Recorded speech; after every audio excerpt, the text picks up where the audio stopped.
രാജ്യത്തെ petrol diesel വില കൂട്ടി. ലിറ്ററിന് 3 രൂപയാണ് വർദ്ധിച്ചിരിക്കുന്നത്.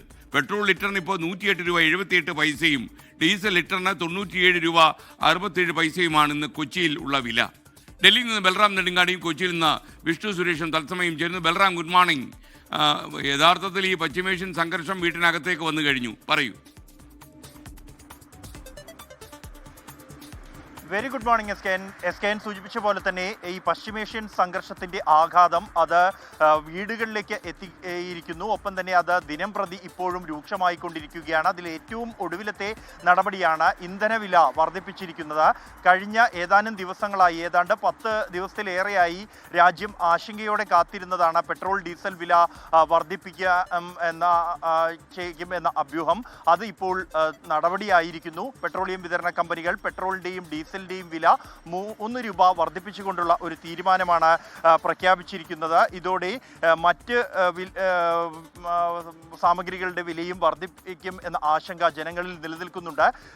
ഈ RBI ഗവർണറാണ് ഇത്തരത്തിൽ സംഘർഷം തുടരുകയാണെങ്കിൽ ഇന്ധനത്തിന്റെ വില വർദ്ധിപ്പിക്കേണ്ടി വരും എന്ന പ്രഖ്യാപനം നടത്തിയത്. തൊട്ടു പിന്നാലെ തന്നെ പ്രധാനമന്ത്രി കോവിഡിന് സമാനമായ നിയന്ത്രണങ്ങൾ ഏർപ്പെടുത്തേണ്ടി വരും എന്ന ആഹ്വാനവും നൽകിയിരുന്നു. തുടർന്ന് ഈ ഇന്ധന പ്രതിസന്ധി രൂക്ഷമായ പശ്ചാത്തലത്തിൽ ചില നിയന്ത്രണങ്ങൾ നടപടികളിലേക്കും കേന്ദ്ര സർക്കാർ കടന്നിരുന്നു. പ്രധാനമന്ത്രിയുടേതടക്കമുള്ള വാഹന വ്യൂഹത്തിന്റെ എണ്ണം കുറയ്ക്കുന്ന നടപടിയുണ്ടായി. ഡൽഹിയിൽ വർക്ക് ഫ്രം ഹോം പ്രഖ്യാപിച്ചു. മറ്റ് കേന്ദ്ര സർക്കാർ ജീവനക്കാരോട് പൊതുഗതാഗത സംവിധാനങ്ങൾ ഉപയോഗിക്കാനുള്ള നിർദ്ദേശം നൽകിയിട്ടുണ്ട്. ഈ ഒരു നിർദ്ദേശങ്ങളുടെ പശ്ചാത്തലത്തിൽ കഴിഞ്ഞ ദിവസങ്ങളിലെല്ലാം തന്നെ വിവിധ സംസ്ഥാനങ്ങളിൽ വലിയ ആശങ്കയോടെ ജനങ്ങൾ പെട്രോൾ പമ്പുകൾക്ക് മുന്നിൽ കാത്തു നിൽക്കുന്ന ദൃശ്യങ്ങൾ പുറത്തു വന്നിരുന്നു. ആ ഒരു അഭ്യൂഹം എന്നുള്ളത് 5 രൂപയോളം വർദ്ധിപ്പിച്ചേക്കും എന്നുള്ളതായിരുന്നുവെങ്കിൽ 3 രൂപ വർദ്ധിപ്പിച്ചുകൊണ്ടാണ് ഇപ്പോൾ തീരുമാനം വന്നിരിക്കുന്നത്. എന്തായാലും ഇത് വിവിധ നഗരങ്ങൾ, ഡൽഹിയിൽ 97.77 രൂപയും കൊൽക്കത്തയിൽ 108.74 രൂപയും മുംബൈയിൽ 106.68 രൂപയും ചെന്നൈയിൽ 103.67 രൂപയുമായി പെട്രോൾ വില വർദ്ധിച്ചിരിക്കുകയാണ്. ഡീസലിലും സമാനമായി തന്നെ ലിറ്ററിന് 3 രൂപയാണ് വർദ്ധിപ്പിച്ചിരിക്കുന്നത്. ബൽറാമാണ് ഡൽഹിയിൽ നിന്ന് ചേർന്നത്. ഇനി കൊച്ചിയിലേക്ക് ഒരു പെട്രോൾ പമ്പിന്റെ മുമ്പിൽ തന്നെ നമ്മുടെ വിഷ്ണു സുരേഷ് നിന്ന് പോകേണ്ട. വിഷ്ണു, ഈ പമ്പിലും വില കൂടുകയാണല്ലേ, പറയൂ. Good morning. Good morning. വലിയ പ്രതിസന്ധിയിലേക്ക് കാര്യങ്ങൾ പോകുകയാണ്. നേരത്തെ പാചകവാതകത്തിന് വില കൂടിയതിന് പിന്നാലെ ഹോട്ടൽ അസോസിയേഷൻകാർ റെസ്റ്റോറൻറ്റുകളുടെ വിപണികൾ സാധനങ്ങളുടെ വില വർദ്ധിപ്പിച്ചത് നമ്മൾ കണ്ടതാണ്. ഊണിനൊക്കെ 30 രൂപയും ചായക്ക് 16 രൂപയും എത്തിയിരുന്നു. ഇപ്പോൾ പെട്രോളിനും ഡീസലിനും വില വർദ്ധിച്ചിരിക്കുന്നു. അത് സാധാരണക്കാരുടെ ജീവിതത്തിലേക്ക് ഇനി എങ്ങനെയാണ് ബാധിക്കാൻ പോകുന്നത് എന്നുള്ളതാണ് ഏറെ ശ്രദ്ധേയം. കൊച്ചിയിൽ നിലവിൽ 105 രൂപയായിരുന്നു പെട്രോളിന്റെ വില. അതിപ്പോൾ 108ലേക്ക് എത്തിയിട്ടുണ്ട്. അതായത് ആളുകൾ ഇപ്പോൾ പെട്രോൾ അടിക്കാൻ വന്നപ്പോൾ പെട്ടെന്ന് രാവിലെ പോയപ്പോൾ 95-41 ഉണ്ടായുള്ളൂ. ഇപ്പോൾ വന്നപ്പോൾ 3 രൂപ കൂടിയേക്കണം, 3.20 പൈസ കൂടിയേക്കണം. ഇതെന്താ ഇങ്ങനെ അയക്കാൻ എന്ത് ചെയ്യും? രാവിലെ അങ്ങോട്ട് പോയപ്പോൾ അടിച്ചിട്ടുണ്ടായതാണ്. ഞാൻ ഇവിടുന്ന് അടിച്ചാണ്, നമ്മളെ തൈക്കൂടുന്ന് അടിച്ചാണ്. അവിടെ നിന്ന് അടിച്ചപ്പോൾ 95 സംതിങ് ഉള്ളൂ. 6:30 മാർക്കറ്റിൽ പോയപ്പോൾ. ഇതെന്ത് ഇങ്ങനെ അയക്കാൻ എങ്ങനെ ജീവിക്കും? ഒന്ന് ആലോചിച്ച് നോക്കിയേ, നിങ്ങളൊക്കെ ഒന്ന് ആലോചിച്ച് നോക്കിയേ.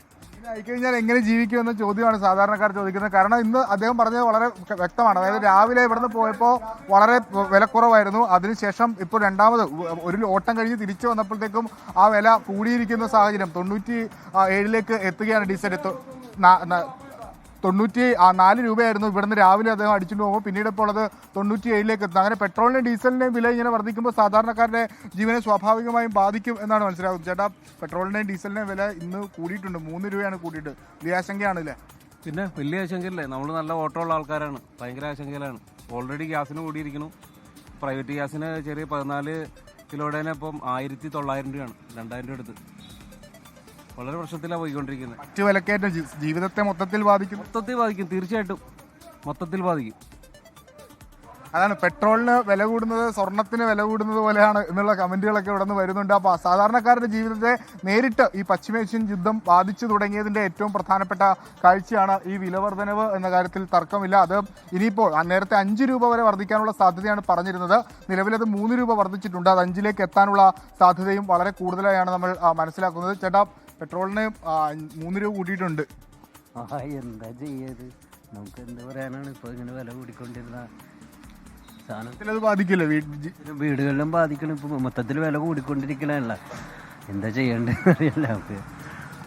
ആളുകൾക്ക് ആശങ്കയുണ്ട്. ഇനിയിപ്പോൾ അത് 3-ൽ തന്നെ നിൽക്കുമോ, അത് 5-ലേക്കോ 6-ലേക്കോ ഒക്കെ എത്തുമോ എന്നുള്ളതാണ്. അതിനുള്ള സാധ്യതയും വളരെ കൂടുതലാണ്. SKN എന്തായാലും നടപടി അല്ലെങ്കിൽ ഇത് പിടിച്ചു നിർത്താനുള്ള ഒരു നടപടി ഏതെങ്കിലും വിധേന ഉണ്ടായില്ലെങ്കിൽ വലിയ പ്രതിസന്ധിയിലേക്ക് കാര്യം പോകും. വിലക്കയറ്റം അത് അതിരൂക്ഷമായി തുടങ്ങാനുള്ള സാധ്യതയാണ് നിലവിലുള്ളത്. അതിന്റെ ആദ്യ സൂചനകളൊക്കെ ഇപ്പോൾ വന്നിട്ടുണ്ട്. അത് കുറച്ചുകൂടി വർദ്ധിക്കുമെന്നാണ് മനസ്സിലാക്കുന്നത്. SKN. ഓക്കെ, വിഷ്ണു സുരേഷാണ് കൊച്ചിയിൽ നിന്ന് ചേർന്ന്. എന്തായാലും പെട്രോളും ഡീസലിനും 3 രൂപ വർദ്ധിച്ചിരിക്കുന്നു എന്നുള്ള വാർത്ത ഒരു റിയലി ഷോക്കിംഗ് ന്യൂസാണ് ഈ രാവിലെ നമ്മളെ നേരിടുന്നത്.